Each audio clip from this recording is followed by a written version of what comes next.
Welcome back. It's Valentine's Day, a time of year associated with love and celebrating relationships, but for some, maybe a reminder of their anxiety. Tonight on Unfiltered, we're talking with therapist Natalie Kohlhaas about relationship anxiety. Natalie, good to see you once again. What exactly is relationship anxiety? It's great to see you as well, Phil. So, relationship anxiety is actually something that's very common, particularly on a day like today, when everyone's talking about love and expecting everyone to express their love.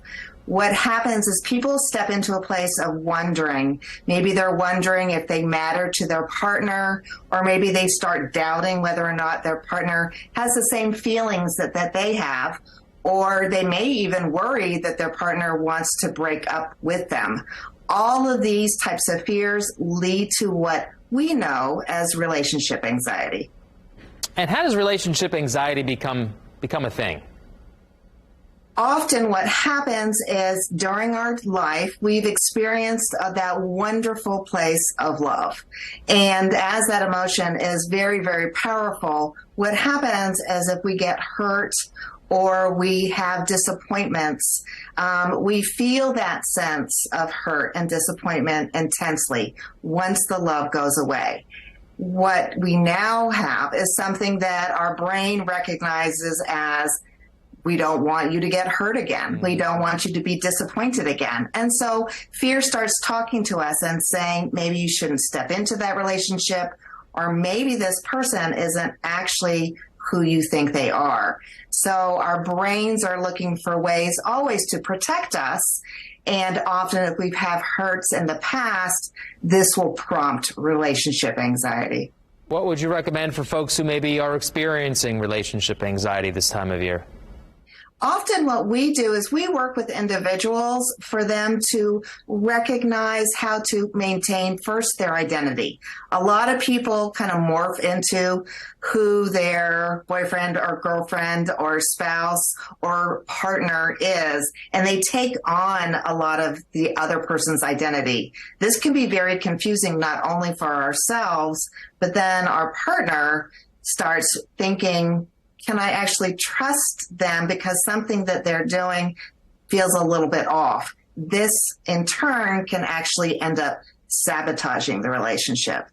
The other thing that we work on is write down all those worries, all those concerns, and kind of look at them, and for yourself begin to notice what about that is truthful, what about that is not truthful, and then the most important piece is start communicating those worries to your partner. When you start communicating, they begin to recognize this is something that you're dealing with, and then you can ask for support. Final takeaway, I have about a little less than 2 minutes left.